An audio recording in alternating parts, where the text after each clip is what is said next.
Hay científicos que consideran que la filosofía es importante. Hay científicos a los que les gusta el reggaetón. ¿Qué clase de argumento de autoridad absurdo es ese? Hay científicos que creen en Dios, hay científicos judíos y hay científicos musulmanes y hay científicos cristianos. ¿Qué necesitarías para cambiar tu posición respecto a la filosofía? Que la filosofía, es que mi posición respecto a la filosofía no se debe a la existencia de evidencias. Se debe a la inexistencia de evidencias de que resuelva problemas, de que sirva para algo. Como profesión, no como actividad, y esto es lo que nunca entienden porque la filosofía les impide ver más allá de sus narices. Todos filosofamos. La filosofía es necesaria como actividad humana, se llama pensar. Cuando puedes sustituir la palabra filosofía por la palabra pensar y el significado permanece igual de tu afirmación, yo estoy de acuerdo contigo que la filosofía es necesario pensar, es necesario especular. Si se puede sustituir por especular, también, todos los científicos especulan. In fact, de hecho, el comienzo de la actividad científica es la especulación a partir de una observación. La reflexión sobre la realidad es filosofía, sí. Es importante reflexionar, hombre, sí, claro que es importante. Si tú puedes sustituir pensar, reflexionar y especular por filosofía, tu afirmación está de acuerdo conmigo. Yo estoy de acuerdo contigo. Si tú me dices, los filósofos necesitan dirigir a la ciencia, yo te digo, no es cierto, no hay ninguna evidencia que sea así necesario.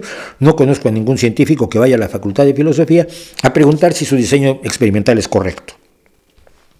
Una vez lo hice con científicos amigos míos del grupo Naucas, de divulgadores de la ciencia, les pregunté a 10 o 12 de ellos, oye, ¿tú alguna vez has ido con un filósofo a preguntarle cómo hacer ciencia? Me miraban como, Mauricio, ¿te sientes bien? Nadie lo hace. Ningún científico va con los filósofos a preguntarles cómo hacer ciencia. La filosofía no resuelve problemas, plantea problemas. Pero ¿quién plantea problemas mejores más claramente sobre la física? ¿Los físicos o los filósofos profesionales? Bueno, los físicos saben física.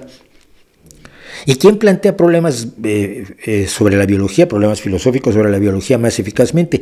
¿Un biólogo o un filósofo profesional? Me refiero a alguien que tiene la cartulina, soy filósofo profesional. Pero reflexionan mejor sobre la biología generalmente los biólogos. La filosofía como profesión, como oficio, como emprendimiento, como forma de abordar la realidad está muerta. Nunca resolvió los problemas que abordó.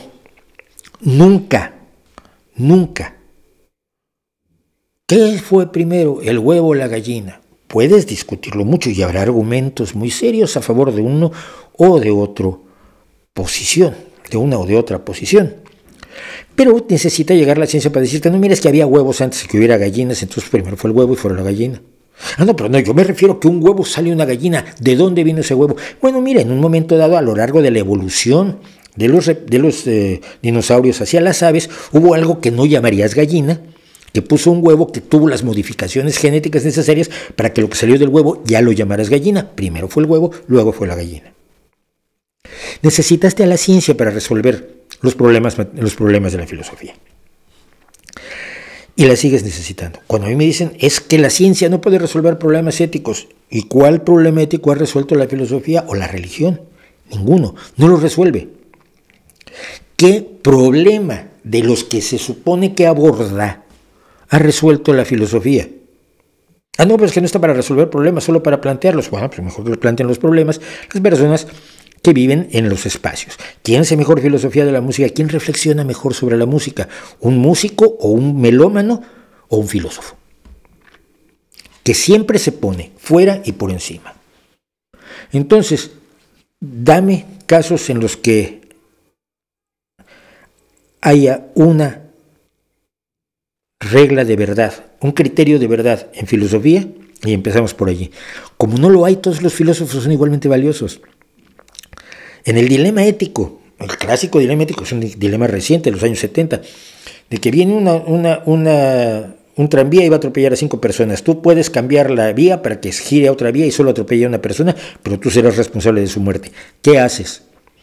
Hay argumentos magníficos para una y para otra, pero no lo va a resolver la filosofía nunca.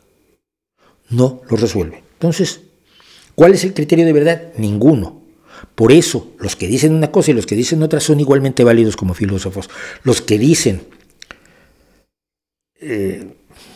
cualquier cosa, que el psicoanálisis es válido y son Zizek, y Zizek es considerado un gran filósofo, pese a que creen la estupidez del psicoanálisis. Y lo enseña, y luego va y se lo enseña a gente como Pablo Iglesias y Juan Carlos Monedero, a los que tenemos que aguantar los demás. Por favor.